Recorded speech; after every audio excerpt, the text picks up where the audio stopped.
እሺ ጋሽ ፈረንጁ ኦ ማይ ጋድ ፈረንጁ ነው ጋይስ። ፍቅርና አብርሽ ሲሳሳሙ ከኋላ ሆኖ ቪዲዮ ሲቀርጽ የነበረው እንዳልኳችሁ ነው። ሩታም አለች ከኋላ እና ፍቅርዬ አንጫጫችሁ ነው የምላችሁ ሶሻል ሚዲያውን። ኦ ማይ ጋድ ተንጫጫችሁ፣ ተቃጠላችሁ። ፍቅር ይቺ ባለጌ፣ ይቺ ሼልጅ፣ ሼርሙጣ ምናምን የምትሉ ሰዎች አብርሽስ ምን ይባል? እሺ ፍቅር እንደዛ ከተባለች እና ያው ፍቅር እንግዲህ ታቃጠላችኋለች። እሷ እንደሆነ የፈለገ ብታወሩ፣ ብትዘቀዝቋት፣ ብትከረብቷት፣ የፈለገ ነገር ብትላት አትሰማችሁ። ጆሮ ዳባ ልበስ ጣጣ። ይህኔ እናንተ በምታወሩት ሙድ እያዘች ሆዷ እስከሚያማት እየሳቀች ይሆናል። እና ፍቅር እየደጋረግሻቸው የምር። ሄርሜላ ግን አድራለች። የምር አድረሻል ውዴ። የኔ እናት እኔ እንጃ ክሎሮክስ እንዳጠጣ ብቻ ነው የፈራሁት። ባለፈው እኮ ሆስፒታል ገብታ ነበር ታውቃላችሁ። እና ሄርሜዬ እንዴ ነው የርቅስ? እሷን አጣሩ። ስለ ፍቅር ማውራቱን ትታችሁ ሄርሜላ በህይወት አለች ወይ ነው ማለት ያለባችሁ። ባለፈው ተይ አይሆንሽም አብርሽ ከህይወቱ ውጪ እኔን ይወደኛል ያፈቅረኛል ስትልሽ ነበረ ፍቅር። ኧረ እባክሽ አንቺን የሰው ወሬ ከዚህ በኋላ ሞት አልሰማም። የራሴን ውሳኔ ነው የምወስነው። ስለዚህ በእኔ ህይወት አትግቡ። አብርሽ ይወደኛል ያፈቅረኛል ባይወደ ኑሮ እንደዚህ እግሬ ስር ወድቆ እስከነቱ ይቅርታ አይጠይቀኝም ነበር አለች። ኧረ እባክሽ ዩቲዩብ ቀዝቅዞብን ነው እባክሽ። ለዩቲዩብ ብሎ ነው የሚዋዥቀው። እናማ እንደዛ ተበጥርቀሽ አብርሽ የፍቅርዬን ከንፈር ሲገለጭጨው ምናልሽ ነው የምልሽ። ምናልሽ አለሽ ወይ አድረሻል ወይ በህይወት? የኔ እናት እኔ እናንተ ማለት ክፍተት እንዲፈጠር አልፈልግም ምናምን። የቆየ ቪዲዮ ነው ደግሞ ላላችሁት ጭራሽ የቆየ ቪዲዮ አይደለም። ምክንያቱም የፍቅርን ጸጉር እዩት። ከትናንት ወዲያ ከሄርሜላ ጋር የሰራቸውን ቪዲዮ እና ጸጉር እንትን አይደለም፣ የቆየ ቪዲዮ አይደለም፣ አዲስ ቪዲዮ ነው። ትናንትና ነው የተቀረጸው። ስለዚህ አብርሽና ፍቅር በውስጥ እየቆሰቆሱት ነው ማለት ነው። ፍቅር ደግሞ ከትናንት ወዲያ ታውቃላችሁ ሄርሜላን ይቅርታ ጠይቃት ነበረ። አብርሽን ታይልኝ ምናምን እያለቻት፣ ሄርሜላ ደግሞ ያው አልተውም እያለች ነው። ይቅርታም አልቀበልም፣ እናንተ ጋር መነካከትም አልፈልግም፣ እንደውም ከሀገር ይዤ ጥፍት ነው ምለው ብላለች። እና በፍርሃት ማለት ነው፣ በፍራቻ። አብርሽ ደግሞ ፍቅርን ስለሚወዳት ይሁን ሩታን ስለማን እንደሚወድን እንግዲህ እሱ አይታወቅም። ሁሉንም ነው መሰለኝ የሚያተራምሰው። ሁሉም ጋር መነካካት ነው መሰል ስራው።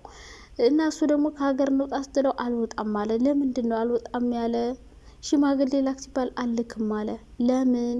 ይሄ ራሱ እኮ እንድትነቂ ያደርግሻል ሄርሜላ። ለምንድን ነው ህይወትሽን ማስኖሪ ከሱ ርቀሽ?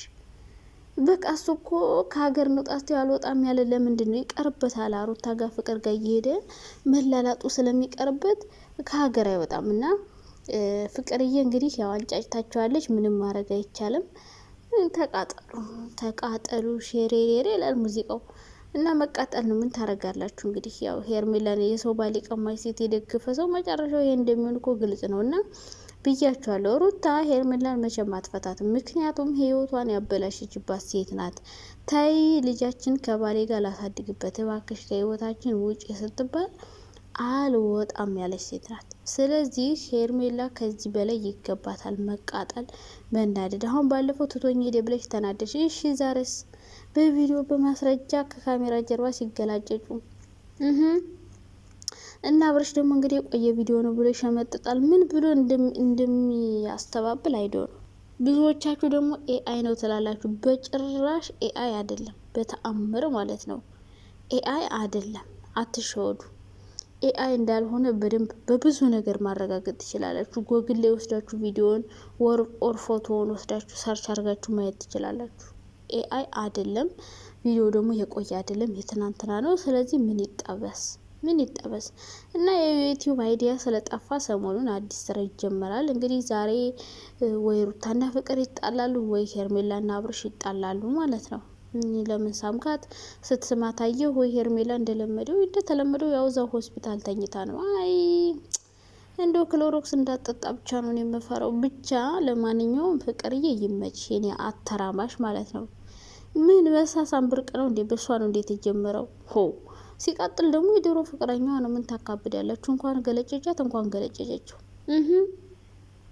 ሩታ እንደሆነች አብርሽን ብዙም ፍላጎት የላትም። ያው ከሄርሜላ ለመንጠቅ ነው እንጂ ከሄርሜላ ብትነቅጠው አብሮ ቢሆን እንኳን ደስተኛውና የምትኖር አይመስለኝም ከአብርሽ ጋር። አሁን አብርሽ ሩታ ጋር ሆኛለሁ ቢል አሁን ደስተኛ የምትሆን አይመስለኝም፣ ግን ስለማይሆን ነው። እና እንግዲህ ሩታ ባሏን እያሳመች ነበረ ቪዲዮ እየቀረጹ ያሉት ሰው ሩታና ፈረንጁ ናቸው ይህን ነገር ያረጉት ብዬ አስባለሁ። ከሩታ ራስ ውረጅ አልወርድም ውረድ አልወርድም። በዚህ ቪዲዮ በሌላ እመጣለሁ በእናንተ ወቀሳ። ግን አሁን ስለ ቪዲዮ እናውራ እና ዛሬ እንግዲህ ብዙ ቪዲዮዎች ይኖራሉ። ፍቅርን ደግሞ የምትሳደቡ ሰዎች ይመቻችሁ፣ ምንም ማድረግ አይቻልም። ፍቅር ምን አረገችው? ሲጠራት ስትጠራው ሄደ፣ አገኘችው፣ ሳመችው፣ ካላስ ምን የልጅነት ፍቅረኛዋ ነው። ሲቀጥል ደግሞ ዩቲዩብ መስራት ትፈልጋለች፣ ልጇን ማሳደግ ትፈልጋለች። እናንተ ደግሞ ዝም ብላችሁ ተጃጃሉ፣ ጅል አንፎላ ማለት ነው። ከዛ ውጭ ሄርሜላ ራስሽን እያዋረድሽ ዘላለምሽን ትኖሪያለሽ። አብረሽ ደግሞ ከአንቺ ጋር መቼም አይኖርም። የሚፈልገው እሱ አንቺ ከዩቲዩብ ጋር ከሩታና ከፍቅር ጋር ሲጣላ ከአንቺ ጋር ይሆናል። ከዛ ደግሞ ፍቅር ፈልጋለሁ ስትለው አንቺንም ሩታንም ትቶ ፍቅር ጋር ይሆናል። ከዛ ፍቅር ጋርና አንቺ ጋር ሲጣላ ደግሞ ሩታ ጋር ይሆናል። በቃ እንደዚህ እያለ ነው ህይወቱን መቀጠል የሚፈልገው እንጂ እሱ ከአንድ ሰው ጋር መቀጠል አይፈልግም። ዝም ብሎ አስሩን እየነካ እያቀፈ እየሳመ በቃ ዝም ብሎ እያተራመሰ መኖር ነው የሚፈልግ እሱ። ስለዚህ እንደዚህ አብረሽ እየተቃየርሽ እዛም ሄዶ ሲመጣ እየተቀበልሽ እዛም ሄዶ ሲመጣ እየተቀበልሽ እምትኖሪ ከሆነ እንግዲህ ምንም ማድረግ አይቻልም፣ እንደ ማማረጫ ሆነሽ። ከዛ ውጭ ግን ትክክለኛ ከኔ ጋር ብቻ የሚኖር ሰው ፈልጋለሁ ካልሽ እንደዚህ የሶሻል ሚዲያ ሰው ወይ ደግሞ እንደዚህ 10 ሴት የሚያተራምስ ዝም ብሎ ገንዘብ ዶላር ጭንቅላቱን ያሰከረው ወንድ ጋር መኖር የለብሽም። ትክክለኛ ፍቅር ከፈለግሽ ዶላር ጭንቅላቱን አስክሮ ዝም ብሎ ያየውን ሁሉ ከሚመኝ ወንድ ጋር አይደለም። አሁን ሄርሜላ ትክክለኛ ፍቅር ወይ ደግሞ ጥሩ የሚያፈቅርሽ የሚወድሽ ሰው እንደዚህ አይደለም። ትቶሽ ሄዶ በድብቅ ሌላ ሴት አይስምም። ከነዛ ጋር ትቶሽ ሄዶ አልፈልግሽም ብሎ ከዛ የሆነ ሰዓት ደግሞ እነሱ ሲጣሉት አይቀለርንብህ ምናምን ሲሉ ከዛ ደግሞ ተመልሶ ምናምን እና አብርሽ ያው ፍቅርን ይወዳታል ታውቃላችሁ። ግን ደግሞ ፍቅር አትፈልገውም አብርሽን። የምትፈልገው የሚመስላችሁ ነው። ፍቅር አትፈልገውም አብርሽን። እንደዚህ አይነት ሰው ማንም አይፈልግም በነገራችን ላይ በተለይ ለትዳር። ፍቅር አብርሽን የምትፈልገው ለዩቲዩብ ነው። ዩቲዩብ ከሱ ጋር መስራት ትፈልጋለች። ምክንያቱም ቪው ምናምን ስለሚጠርባት በቃ ከሱ ጋር ሆና ትንሽ ቪው ማግኘት ትፈልጋለች ምናምን ሶ ዩቲዩብ እንዲያግዛት እንዲረዳት ምናምን እንጂ የምትፈልገው ከሱ ጋር ትዳር መስርቶ መኖር ምናምን የሚባለውን ነገር በጭራሽ አታስበውም። እናንተም አታስቡት። ቢኮዝ እንኳን ኧረ ምን ሆናችኋል? እንኳን ፍቅር ይቀርና ሩታ ራሱን የምታስቡ አይመስለኝም። በቃ እሷም ቢሆን ዩቲዩብ መስራት ግን ደግሞ የተበለጥኩ ስለሚመስላት ከሄርሜላ በልጦ መገኘት ምናምን ትፈልጋለች ይመስለኛል። ሶ እንደዛ ነገሮች እንጂ ሩታ ማለት ነው ያሴረችውን ሴራ። ሶ ሄርሜላ ህይወትሽን አድኝ። ከዛ ውጭ ማማረጫ ሆነሽ ነው የምትኖረው።